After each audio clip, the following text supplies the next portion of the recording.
अरे भाई, त्योहारों का सीज़न आने वाला है तो घर पर मिठाई बनाना तो बनता ही है। आज मैं आपके लिए 4 तरह की मज़ेदार मिठाई की रेसिपी लेके आई हूँ। सबसे पहले बना लेते हैं बेसन बर्फी। तो गैस चालू करके गैस पे मैंने कढ़ाई रखी है। इसके अंदर मैंने आधा कप देसी घी डाला है। घी जैसे ही गर्म होता है हम इसमें डाल देंगे 1 कप बेसन। तो ये जो मिठाई है हम बेसन से बना रहे हैं। गैस का फ्लेम हमें लो रखना है और धीमी धीमी आंच पे बेसन को हमें यहाँ पर अच्छे से भूनना है। गैस का फ्लेम आप बिल्कुल भी हाई या मीडियम नहीं रखें, बिल्कुल लो फ्लेम पे ही इसे भूनें और लगातार चलाते हुए हम अच्छे से यहाँ पर बेसन को भूनेंगे। तो बेसन हमें यहाँ पर तब तक भूनना है जब तक बेसन में से एक अच्छी सी खुशबू नहीं आने लग जाती, बेसन में जाली नहीं बनने लग जाती और बेसन का जो कलर है थोड़ा सा चेंज नहीं हो जाता। तो आप देख सकते हैं बेसन यहाँ पर थोड़ा सा पतला हो चुका है, लेकिन बेसन की जो सिकाई है अभी बिल्कुल भी नहीं हुई है। तो इसी तरह मैं यहाँ पर लगातार चलाते हुए बेसन को अच्छे से। तो फ्रेंड्स, आप मेरी ये वीडियो कौन सी सिटी से देख रहे हो, प्लीज़ कमेंट करके मुझे ज़रूर से बताइए। आपके कमेंट्स मुझे बहुत ही मोटिवेट करते हैं।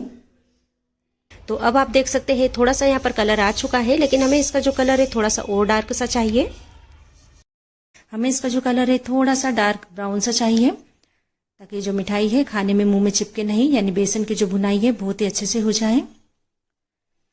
तो कुछ ही देर में आप देखेंगे अब बेसन यहाँ पर अच्छे से भून के तैयार हो चुका है। बेसन भूनने में ज्यादा समय नहीं लगता है, इस बात का आप ध्यान रखें कि लगातार चलाते हुए ही बेसन को भूनें। तो बेसन जैसे ही भूनता है हम इसमें डाल देंगे 2 छोटी चम्मच दूध। दूध हमें यहाँ पर बिल्कुल रूम टेम्परेचर पर चाहिए, ना ही गर्म चाहिए और ना ही ठंडा चाहिए। बहुत ज्यादा दूध की आवश्यकता नहीं है, केवल 2 छोटी चम्मच मैंने दूध डाला है और दूध डाल के हम इसे फिर से अच्छे से चला लेंगे। तो दूध डालने से ये होगा कि एक तो इसमें छोटे छोटे दाने बन जाएंगे, जिससे जो हमारी मिठाई है खाने में बिल्कुल भी चिपकेगी नहीं और बहुत ही स्वादिष्ट लगेगी, और साथ ही इसका जो टेस्ट है वो भी बढ़ जाएगा। तो तब तक हम इसे भूनेंगे जब तक इसके जो ऊपर का झाग है खत्म नहीं हो जाता। तो इस समय भी हमें बेसन को चलाना छोड़ना नहीं है, लगातार चलाते हुए ही हमें इसे भूनना है। तो अब आप देख सकते हैं इसमें जितना भी झाग था वो खत्म हो चुका है। गैस का फ्लेम मैंने बिल्कुल ऑफ कर दिया है और अब मैंने यहाँ पर लिया है पौना कप मिल्क पाउडर, लेकिन पूरा एक साथ नहीं डालेंगे, थोड़ा थोड़ा करके डालेंगे। गैस का फ्लेम ऑफ करके ही डालना है, इस बात का आप ध्यान रखें। और मिल्क पाउडर डाल के हम इसे अच्छे से मिक्स कर लेंगे। तो इस तरह से आप इसे प्रेस करते हुए मिक्स कीजिए, ताकि मिल्क पाउडर और बेसन जो है अच्छे से मिक्स हो जाए, यानी मिल्क पाउडर में किसी तरह के कोई लम्स ना रहे, इस बात का आप ध्यान रखिए। इस तरह से इसे अच्छे से मिक्स कर लीजिए। कुछ देर आप चलाएंगे तो देखेंगे मिल्क पाउडर और बेसन यहाँ पर अच्छे से मिक्स हो चुका है। तो अब हम इसे रख देते हैं साइड में और इसके लिए बना लेते हैं चाशनी। तो गैस चालू करके गैस पे पैन रखा है, इसके अंदर हम डाल देते हैं 1 कप चीनी। जिस कप से बेसन लिया था उसी कप से मैंने चीनी ली है और आधा कप मैंने यहाँ पर पानी डाला है, यानी 1 कप चीनी के लिए आधा कप पानी की आवश्यकता होगी। तो अब हम यहाँ पर इसे अच्छे से मिक्स कर लेते हैं, यानी चीनी को पानी में घोल लेते हैं। तो आप देख सकते हैं चीनी पानी में यहाँ पर घुल चुकी है। तो अब हम यहाँ पर इसकी चाशनी बनाएंगे। चाशनी हमें यहाँ पर इसकी 1 तार की चाहिए। गैस का फ्लेम आप हाई कर दीजिए ताकि चाशनी जो है फटाफट से बनकर तैयार हो जाए। तो अब हम इसे एक बार चेक कर लेते हैं कि चाशनी हमारी बनी है या नहीं।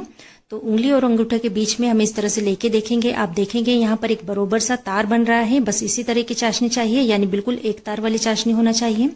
तो अब मैं इसमें डाल रही हूँ थोड़ा सा केसरी येलो फूड कलर है, टोटली ऑप्शनल है, अगर आप डालना चाहें तो डालें, नहीं तो स्किप भी कर सकते हैं।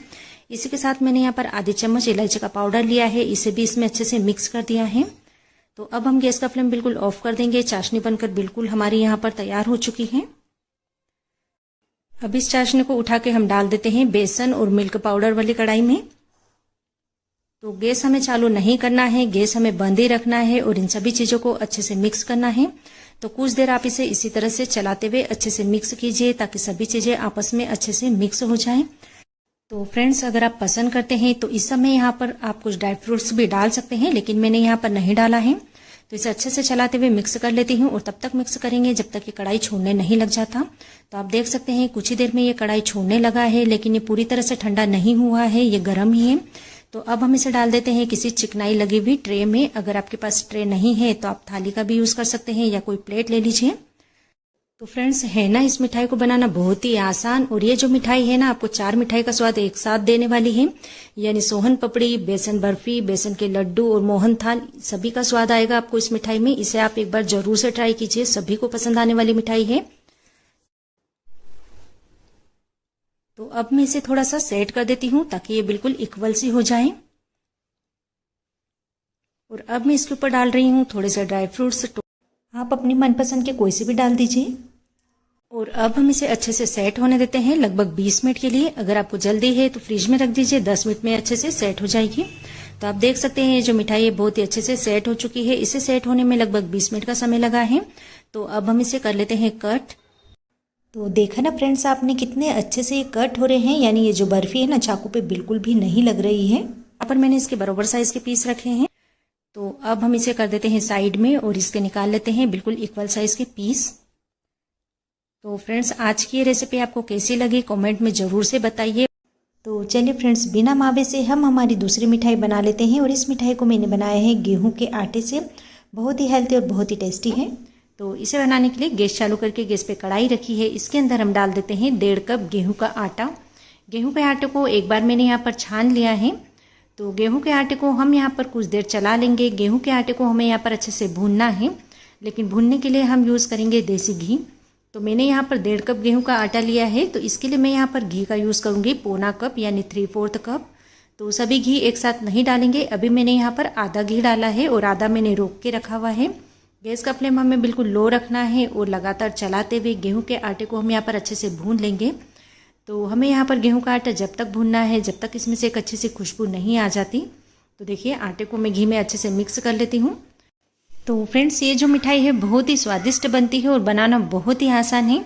हम इसमें ना मावे का यूज़ करने वाले हैं और ना ही हम इसमें चाशनी डालने वाले हैं। हर कोई इस मिठाई को बना लेगा, बहुत ही आसानी से बनाना है। तो फ्रेंड्स हम इसे आटे से बना रहे हैं तो आप ये मत समझ लेना कि इसका जो टेस्ट है आपको हलवे जैसा लगेगा। बिल्कुल हलवे से डिफरेंट टेस्ट इसका मिलेगा आपको। आप इसे एक बार ज़रूर से ट्राई कीजिए। तो देखिए मैंने इसे यहाँ पर अच्छे से मिक्स कर लिया है। तो अब मैं यहाँ पर थोड़ा सा घी और डाल देती हूँ, यानी थोड़ा थोड़ा करके हमें यहाँ पर घी का यूज़ करना है। एक साथ सभी घी हमें नहीं डालना है। तो वैसे तो इसमें जो घी है 1.5 कप में पौना कप पूरा लग जाएगा, लेकिन कभी इस पर भी डिपेंड करेगा कि आप जो आटा है किस तरह से ले रहे हैं। यानी आटे को आप दबाकर भर रहे हैं तो थोड़ा सा घी ऊपर नीचे हो सकता है। तो इस मिठाई को स्वादिष्ट बनाने के लिए सबसे ज़्यादा जो ज़रूरी है यानी मेन जो टिप है यही है कि आप यहाँ पर गेहूं के आटे की भुनाई बहुत अच्छे से कीजिए, तभी जो ये मिठाई है बहुत ही स्वादिष्ट बनेगी। और थोड़ी सी जो मेहनत है बस इसकी भुनाई करने में ही है। तो देखिए यहाँ पर मैं इसे लगातार चलाते हुए भून रही हूँ। तो अभी मैं यहाँ पर थोड़ा सा घी और ऐड करूँगी क्योंकि ये जो है मुझे थोड़ा सा ड्राई सा लग रहा है।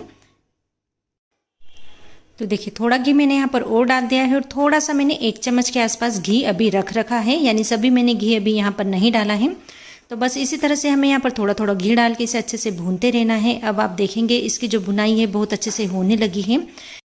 तो लग रहा है ना बिल्कुल मावे की तरह, जिस तरह से भुना हुआ मावा होता है ना बस उसी तरह से दिखने लगता है। तो फ्रेंड्स एक बात आपसे और शेयर करूंगी कि जब आप इसे भूनें तो स्पैचुला से इस तरह से दबा दबा के आटे को भूनें ताकि जो आटा है बहुत ही अच्छे से भून जाए और जले नहीं। तो अब आप देखेंगे इस तरह से हम इसे प्रेस कर रहे हैं तो इसमें से घी निकल रहा है, यानी जो ये आटा है बहुत अच्छे से यहाँ पर भून के तैयार हो चुका है। तो अब हम गैस का फ्लेम ऑफ कर देंगे और कढ़ाई को नीचे उतार लेंगे। तो नीचे उतारने के बाद भी हमें इसे चलाना बिल्कुल छोड़ना नहीं है क्योंकि जो कढ़ाई है काफ़ी गर्म है। तो नीचे उतारने के बाद भी मैं इसे कुछ देर इसी तरह से चलाती रहूँगी ताकि थोड़ा सा ठंडा भी हो जाए और जो आटा है वो जले भी नहीं। तो हमें बहुत ज़्यादा ठंडा नहीं करना है, बस हल्का सा ये ठंडा हो जाए। इसके बाद हम इसमें डालेंगे मिल्क पाउडर। मिल्क पाउडर को आप बिल्कुल भी स्किप नहीं करें। मिल्क पाउडर से जो मिठाई है बहुत ही स्वादिष्ट लगेगी। तो मैं यहाँ पर आधा कप मिल्क पाउडर का यूज़ कर रही हूँ। तो फ्रेंड्स हम ना इसमें दूध डाल रहे हैं और ना ही मावा डाल रहे हैं, इसलिए आप यहाँ पर मिल्क पाउडर ज़रूर से डालें। कोई सा भी ब्रांड का आप मिल्क पाउडर ले सकते हैं। तो देखिए मिल्क पाउडर डाल के भी मैं इसे अच्छे से मिक्स कर लेती हूँ और इसे भी इस तरह से आप प्रेस करते हुए मिक्स कीजिए ताकि मिल्क पाउडर में कोई लम्स भी ना रहे और आटे में मिल्क पाउडर अच्छे से मिक्स हो जाए। तो देखिए यहाँ पर मैं इसे अच्छे से इसी तरह से मिक्स कर लेती हूँ। तो यहाँ पर देखिए मिल्क पाउडर और आटा दोनों अच्छे से मिक्स हो चुके हैं, यानी बिल्कुल एक साथ हो चुके हैं। बस इसी तरह से आप आटा और मिल्क पाउडर को इस तरह से स्पैचुला से प्रेस करते हुए मिक्स कीजिए। तो अभी भी ये आटा जो है पूरी तरह से ठंडा नहीं हुआ है, थोड़ा गर्म ही है। तो अब हम इसमें डाल देते हैं 1 कप भरकर शक्कर का बूरा। मैं यहाँ पर शक्कर के बूरे का यूज़ कर रही हूँ। हो सके तो आप शक्कर के बूरे का ही यूज़ कीजिए, यानी जो मार्केट में शक्कर का बूरा मिलता है। और अगर नहीं हो तो फिर आप यहाँ पर पीसी हुई चीनी भी डाल सकते हैं। तो 1.5 कप आटे में मैंने यहाँ पर 1 कप शक्कर का बूरा का यूज़ किया है। तो इसे भी मैं इसी तरह से प्रेस करते हुए अच्छे से मिक्स कर लेती हूँ। तो याद रखिए कि जो आटा है पूरी तरह से ठंडा नहीं होना चाहिए, थोड़ा सा गुनगुना होना चाहिए, तभी जो शक्कर का बूरा है इसमें अच्छे से मिक्स हो पाएगा। तो आप देखेंगे ये बिल्कुल ड्राई सा लग रहा है। तो अब आप सोचेंगे कि ये मिठाई जमेगी कैसे जब ये इतना ड्राई है, लेकिन हम यहाँ पर डालेंगे थोड़ा सा गर्म किया हुआ घी जो हमने बचा के रखा हुआ था। तो लगभग 1 चम्मच के आसपास ये घी होगा। तो घी को आप यहाँ पर अच्छे से गर्म कीजिए, फिर ही इसमें डालिए। तो गर्म घी डालने से ये होगा कि जो शक्कर है थोड़ी सी पिघलने लगेगी, तो इससे जो है इसकी जमने वाली कंसिस्टेंसी हो जाएगी। और अगर आपको लगता है कि अभी भी ये बिल्कुल ड्राई सा है तो आप चाहें तो इसे कुछ देर गैस के ऊपर रखकर इसे हल्का सा चला लीजिए, तो इससे भी ये जमने वाली कंसिस्टेंसी में आ जाएगा। अब आप देख सकते हैं जब मैं इस तरह से इसे प्रेस कर रही हूँ तो इसके ऊपर एक अच्छी सी शाइनिंग दिख रही है, यानी अब जो ये मिठाई है बहुत ही अच्छे से सेट हो जाएगी। तो यहाँ पर देखिए ट्रे को मैंने पहले ही घी लगा के ग्रीस कर लिया था। आप चाहें तो तेल भी लगा सकते हैं, और मेरे पास ट्रे थी तो मैं इसे ट्रे में सेट कर रही हूँ। अगर आपके पास ट्रे नहीं है तो किसी थाली में भी आप इसे सेट कर सकते हैं। और अब हम इसे अच्छा सा फैला देंगे सभी दूर, अच्छा सा दबाते हुए आप इसे फैलाइए। ये देखिए, और थोड़ा सा हम इसे मोटा ही रखेंगे, बहुत ज़्यादा इसे पतला नहीं रखेंगे, ताकि जो इसका शेप है मिल्क केक जैसा ही निकले। देखिए मैंने इसे अच्छे से सेट कर दिया है। आप चाहें तो किसी कटोरी के पीछे वाले हिस्से से भी इसे दबा के सेट कर सकते हैं। तो आप देख सकते हैं ऊपर इसमें कितनी अच्छी सी शाइनिंग लग रही है, यानी जो हमारी मिठाई है बिल्कुल परफेक्ट जमेगी। तो अब मैं इसे रख देती हूँ 2 से 3 घंटे के लिए साइड में, ताकि अच्छे से जम जाए। और अगर आप जल्दी में हैं तो आप इसे आधे घंटे के लिए फ्रिज में रख दीजिए। तो इसके ऊपर मैं यहाँ पर डाल देती हूँ बारीक कटी हुई पिस्ता, और आप चाहें तो बादाम डाल दीजिए। आप जैसा भी इसे सजाना चाहें, यानी जैसा भी आप इसे डेकोरेट करना चाहें, चांदी का वर्क भी लगा सकते हैं। तो इसे भी मैं थोड़ा सा दबा देती हूँ ताकि अच्छे से सेट हो जाए। तो यहाँ पर देखिए इसे आधे घंटे के लिए मैंने फ्रिज में ही रख दिया था, ताकि ये फटाफट से सेट हो जाए, क्योंकि मुझे वीडियो भी कंप्लीट करनी थी। लेकिन अगर आप बाहर रखना चाहें तो बाहर भी आसानी से ये सेट हो जाएगी। तो अब हम इसे फटाफट से कट कर लेते हैं। तो है ना फ्रेंड्स, इस मिठाई को बनाना बहुत ही आसान, बिना मावा बिना चाशनी, और बहुत ही हेल्थी मिठाई बनकर तैयार होती है, क्योंकि हमने इसे गेहूं के आटे से बनाया है। तो अभी रक्षाबंधन भी आ रहा है, आप मेरी इस रेसिपी को ज़रूर से ट्राई कीजिए, सभी को पसंद आएगी। तो वैसे तो जो इसके शेप है आप अपने मनपसंद साइज़ में कैसे भी काट सकते हैं, लेकिन मैं यहाँ पर इसके जो शेप है थोड़ा सा बड़ा ही ले रही हूँ, क्योंकि मैं इसे मिल्क केक वाला ही शेप दे रही हूँ। तो फ्रेंड्स, अगर आपको मेरी वीडियो पसंद आ रही है तो लाइक ज़रूर से कीजिए। तो ये लीजिए फ्रेंड्स, बहुत ही आसान, बहुत ही झटपट से बनने वाली मिठाई बनकर बिल्कुल तैयार है। तो चलिए फ्रेंड्स, अब हम बना लेते हैं बिना मावे से एक और स्वादिष्ट मिठाई, खोपरा पाक। सबसे पहले गैस चालू करके गैस पे कढ़ाई रखी है, इसके अंदर डाल देते हैं 3 कप नारियल का बूरा। 3 कप नारियल का बूरा लिया है, ग्राम से में देखा जाए तो 300 ग्राम नारियल का बूरा है। गैस का फ्लेम बिल्कुल लो रखेंगे और धीमी धीमी आंच पे इसे कुछ देर भून लेंगे। बहुत ज़्यादा नहीं भूनना है, नहीं तो जो इसका कलर है डार्क हो जाएगा। इसका कलर जो है हमें वाइट ही रहने देना है। तो हम इसे लगातार चलाते हुए कम से कम 2 से 3 मिनट के लिए भून लेंगे। फ्रेंड्स, ये मिठाई बनाना बहुत ही आसान है। इस मिठाई को बनाने के लिए ना ही हमें चाशनी बनानी पड़ती है, ना ही इसमें मावा डालना पड़ता है, और ना ही मिल्क पाउडर की आवश्यकता होती है। बहुत ही आसानी से मिठाई बनकर तैयार हो जाती है। जब आप इसे एक बार बनाओगे तो इसे बार बार बनाना पसंद करोगे।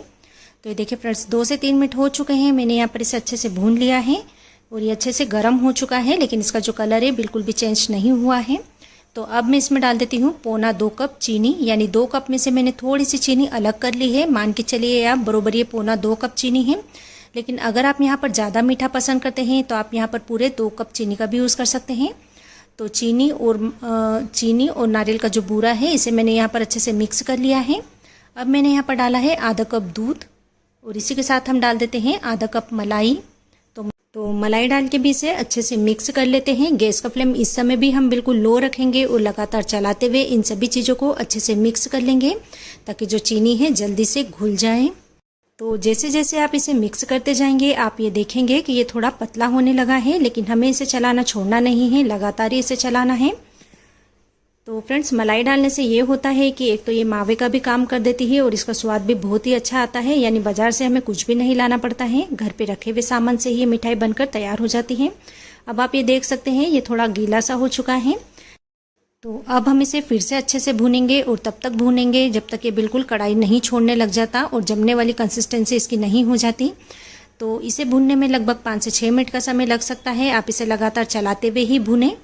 तो ये देखिए इस तरह से मैं यहाँ पर इसे लगातार चलाते हुए अच्छे से फिर से भून रही हूँ। तो फ्रेंड्स, अगर आप मावे वाला खोपरा पाक की रेसिपी देखना चाहते हैं तो मुझे कमेंट में ज़रूर से बताइए। इसकी जो रेसिपी है मैं बहुत ही जल्दी अपलोड कर दूँगी। तो फ्रेंड्स, अभी रक्षाबंधन भी आ रहा है। रक्षाबंधन पे आप मेरी इस रेसिपी को ज़रूर से ट्राई कीजिए, सभी को पसंद आएगी। अब आप देखेंगे पूरी तरह से कढ़ाई छोड़ने लगा है, तो हम इसके अंदर डाल देते हैं आधा चम्मच इलायची पाउडर। आप चाहें तो यहाँ पर रोज़ एसेंस का भी यूज़ कर सकते हैं और इसे भी अच्छे से मिक्स कर लेंगे। ये पूरी तरह से जब कढ़ाई छोड़ने लगे तब आप समझ जाइए कि जो इसकी कंसिस्टेंसी है जमने वाली हो चुकी है। लेकिन अगर आपको ऐसे समझ नहीं पड़ता है तो इस मिश्रण को आप एक बर्तन में डालिए इस तरह से और इसकी गोली बना के देखिए। ये देखिए इसकी गोली पूरी तरह से बन रही है, यानी जो इसकी कंसिस्टेंसी है बिल्कुल परफेक्ट है, पूरी तरह से इसकी गोली बन रही है। तो इसी तरह से हमें यहाँ पर इस मिश्रण को बनाना है। तो आप चाहें तो यहाँ पर इस समय कटे हुए ड्राई फ्रूट्स का भी यूज़ कर सकते हैं, लेकिन ये जो मिठाई है केवल इलायची पाउडर से ही अच्छी लगेगी। तो अब हम यहाँ पर गैस का फ्लेम बिल्कुल ऑफ कर देते हैं। अब मैंने यहाँ पर एक ट्रे को पहले से ही घी लगा के ग्रीस कर लिया है। आप चाहे तो किसी थाली में इसे जमा सकते हैं। तो इस सारे मिश्रण को हम डाल देते हैं इस ट्रे के अंदर और इसे अच्छे से सेट कर देते हैं। चारों तरफ इसे अच्छे से फैला देते हैं। अब हम इसे जमने के लिए छोड़ देते हैं लगभग 10 से 15 मिनट के लिए, लेकिन आपको जल्दी हो तो आप इसे फ्रिज में भी रख सकते हैं। तो आप देखेंगे 15 मिनट में बहुत अच्छे से सेट हो चुकी है। तो अब मैं यहाँ पर लगा देती हूँ चांदी का वर्क। अगर आपके पास हो तो लगा दीजिए, नहीं तो इस स्टेप को आप स्किप भी कर सकते हैं। तो ये देखिए यहाँ पर कुछ कुछ जगह मैंने चांदी का वर्क लगा दिया है और अब हम इसे कर लेते हैं कट। तो आप अपनी मनपसंद या इच्छा अनुसार इनके पीस को कट कर लीजिए। चाहे तो थोड़े से छोटे पीस रख लीजिए या थोड़े बड़े रख लीजिए। यहाँ पर मैं इसके बिल्कुल चौरस पीस काट रही हूँ।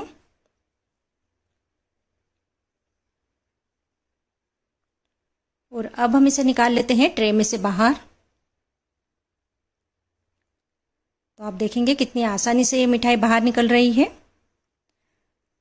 तो है ना फ्रेंड्स, इस मिठाई को बनाना बहुत ही आसान। तो बिना झंझट के बहुत ही स्वादिष्ट मिठाई बनकर बिल्कुल तैयार है। मैं आपको तोड़ के दिखाती हूँ, आप देख सकते हैं। तो चलिए एक और मज़ेदार सी मिठाई बना लेते हैं जो बड़ी बड़ी दुकानों पे महंगे भाव की मिलती है ना, लेकिन हमने इसे बिना मावे से बनाया है। बहुत ही सस्ती सी मिठाई है, बेसन पिस्ता रोल।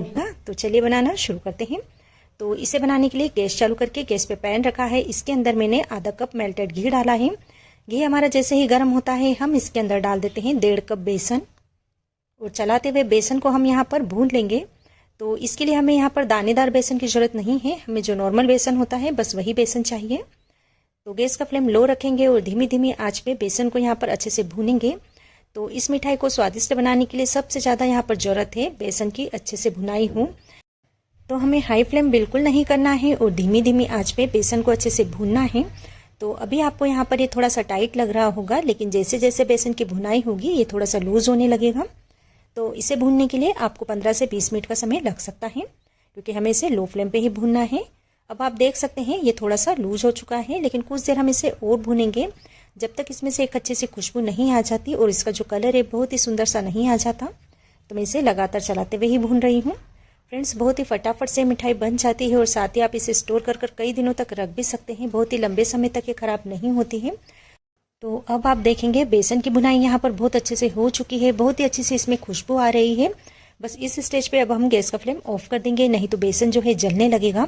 तो इसके स्वाद को और ज़्यादा बढ़ाने के लिए मैं यहाँ पर कटे हुए नट्स डाल रही हूँ, लगभग 2 चम्मच। और इसी के साथ थोड़ी सी मैं यहाँ पर पिस्ता भी डाल देती हूँ। तो आप अपने स्वाद अनुसार यहाँ पर कोई से भी नट्स का यूज़ कर सकते हैं। तो यहाँ पर ड्राई फ्रूट्स डालने से ये होगा कि खाते समय थोड़ा सा क्रंचीनेस रहेगा, जिससे हमारी जो मिठाई है बहुत ही स्वादिष्ट लगेगी। तो अब हम इसे ठंडा कर लेंगे। लगभग 90% तक हम इसे ठंडा करना है, लेकिन पूरी तरह से ठंडा नहीं करना है। तो यहाँ पर जो है ये अच्छे से ठंडा हो चुका है, यानी हल्का सा गुनगुना कह सकते हैं आप इसे। तो अब मैं इसमें डाल देती हूँ आधा चम्मच इलायची का पाउडर। इसी के साथ हम इसमें डाल देते हैं 3/4 कप पीसी हुई चीनी। तो चीनी को हम यहाँ पर छान के डालेंगे ताकि इसमें कोई भी बड़े पीसेस नहीं रहे। तो देखिए पीसी हुई चीनी मैंने यहाँ पर छान ली और अब हम इसे अच्छे से मिक्स कर लेते हैं। तो इस तरह से हाथों से क्रम्बल करते हुए मिक्स कीजिए ताकि बेसन और जो पीसी हुई चीनी है अच्छे से मिक्स हो जाए। तो मिक्स करने के बाद हम इसे कुछ देर अच्छे से गूंदेंगे। जिस तरह से हम आटा गूंदते हैं बस उसी तरह से हमें यहाँ पर अच्छे से मसलते हुए इसे गूंदना है और अच्छा सा स्मूथ करना है। तो हाथों से प्रेशर देते हुए आप इस तरह से कुछ देर इसे अच्छे से गूंथ लीजिए, ताकि जब हम इसे शेप दें तो इस शेप देने में आसानी रहे। तो इसे मसलते हुए मैंने बिल्कुल स्मूथ कर लिया है। तो अब मैं इसे फ्रिज में रख देती हूँ लगभग 10 मिनट के लिए, ताकि थोड़ा सा ये सेट भी हो जाए। बहुत ज़्यादा देर नहीं रखें, केवल आप इसे 10 से 15 मिनट के लिए ही रखें। अब हम यहाँ पर छोटा सा डो ले लेते हैं और इसे इस तरह से बॉल का शेप देंगे। ये देखिए तो अब मैंने यहाँ पर एक कुकीज़ कटर लिया है, इसके अंदर हम इस बॉल को रख देते हैं और हाथों से इस तरह से इसे प्रेस करते हुए शेप दे देंगे। तो अगर आपके पास कुकीज़ कटर नहीं है तो आप इसके लड्डू भी बना सकते हैं या फिर पेड़े वाली शेप भी निकाल सकते हैं। तो यहाँ पर देखिए बहुत ही सुंदर हमारी मिठाई बन चुकी है, बहुत ही अच्छा सा इसमें शेप आ गया है। अगर आपके पास और कोई डिज़ाइन हो तो वो भी आप यहाँ पर बना सकते हैं। तो अब मैंने यहाँ पर बारीक किया हुआ पिस्ता लिया है, क्योंकि हम यहाँ पर बेसन पिस्ता मिठाई बना रहे हैं। तो मिठाई के ऊपर पिस्ते को अच्छे से लपेट देते हैं, ये देखिए, ताकि ये दिखने में भी सुंदर लगे और खाने में भी इसका टेस्ट बहुत ही अच्छा आए। तो ये देखिए बहुत ही सुंदर हमारी मिठाई बनकर बिल्कुल तैयार हो चुकी है और सभी मिठाई हम यहाँ पर इसी तरह से बना के तैयार कर लेंगे। तो बहुत ही आसान रेसिपी है, आप इसे ज़रूर से ट्राई कीजिए। और आज की रेसिपी आपको कैसी लगी कमेंट बॉक्स में ज़रूर से बताइए। और अगर रेसिपी पसंद आ रही है तो लाइक एंड शेयर करना बिल्कुल ना भूलें। और अगर आप मेरी सभी रेसिपीज़ फेसबुक पेज पे देखते हैं तो फेसबुक पेज को भी फॉलो कीजिए। तो मिलते हैं एक नई रेसिपी के साथ।